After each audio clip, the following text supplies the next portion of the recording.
ఇక్కడ నుంచి వెళ్ళిన తర్వాత ఎప్పుడు కాల్ చేస్తాడమ్మా? ఒక రోజు ఫోన్ చేస్తాడు. రోజు ఫోన్ చేస్తాడా? నిన్న కూడా ఫోన్ చేసిండు. పొద్దున లేవగానే ఫోన్ చేసి మాట్లాడిండు. మళ్ళీ 9:30కు నేను ఫోన్ చేసిన. నేను హెలికాప్టర్ ఎక్కినా అన్నాడు. నేను ఇది దిగిన తర్వాత మళ్ళీ ఫోన్ చేస్తా అన్నాడు. నాకు ఇక మళ్ళీ ఫోన్ చేయలేడు. నాతో హెలికాప్టర్లో కూడా మాట్లాడలేడు. నాకు వీడియో కాల్ చేసి చూపించిండు అంతే. నాకు మెసేజ్ చేసి చెప్పిండు, నీకు నేను మళ్ళీ రౌండ్స్ అయిపోయాక అన్నాడు. నేను ఫ్లయింగ్ అయిపోయాక నీకు ఫోన్ చేస్తానని చెప్పిండు. విన్నారు కదా అమర జవాన్ అనిల్ భార్య మాటలు. విన్న మనకి ఇంత బాధ ఉంటే ఇంకా భర్తను పోగొట్టుకున్న ఆమె గుండెకోత ఎలా ఉంటుందో అర్థం చేసుకోవచ్చు. జమ్మూ కాశ్మీర్లో హెలికాప్టర్ కుప్పకూలిన ఘటనలో అనిల్ చనిపోయాడు. ప్రమాదానికి ముందే అనిల్ భార్యతో ఫోన్లో మాట్లాడాడు. వీడియో కాల్ చేసి హెలికాప్టర్ ఎక్కుతున్నా అన్నాడు.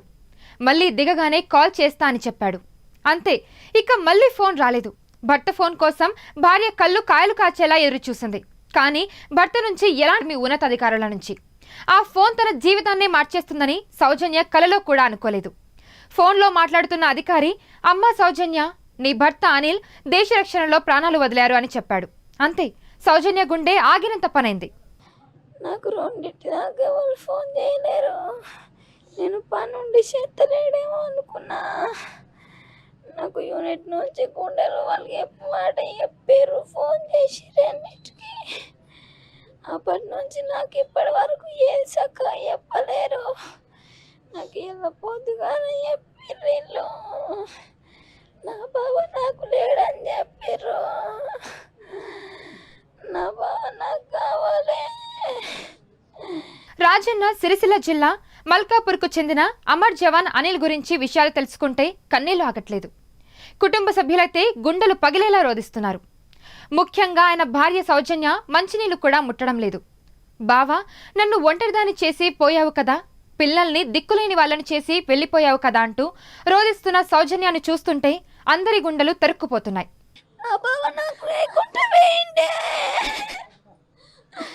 నా పిల్లల్ని విడిచిపెట్టి వేయండి. దేశం కోసం ప్రాణాలు అర్పించిన అనిల్ భార్యను కూడా పోలీసుగా చూడాలని ఆశపడ్డాడు. అందుకోసం ఆమెను ఎంతో ప్రోత్సహించాడు. మొన్న జరిగిన ఎస్ఐ ఎగ్జామ్ రాసిన సౌజన్య ఫైనల్ రిజల్ట్ కోసం ఎదురుచూస్తుంది.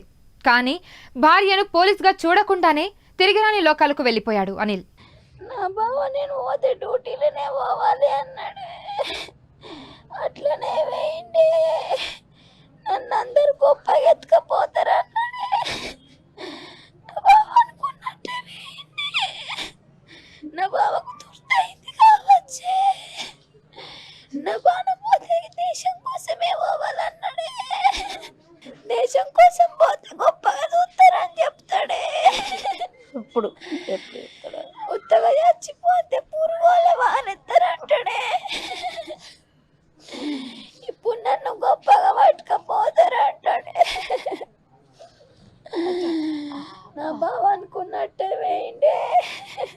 చనిపోతే దేశ రక్షణలోనే చనిపోవాలి, లేకపోతే పురుగుని చూసినట్టు చూస్తారు. నేను చస్తే దేశం కోసమే చస్తా, అప్పుడు నన్ను నా కొడుకుల్ని గొప్పగా చూస్తారు. దేశం కోసం చావాలంటే రాసి పెట్టుండాలి. నేను ఖచ్చితంగా డ్యూటీలోనే చచ్చిపోవాలి, నా చావు గొప్పగా ఉండాలి అంటూ జవాన్ అనిల్ చెప్పిన మాటలను గుర్తు చేసుకుంటూ గుండెలు అవిసేలా రోధిస్తుంది భార్య.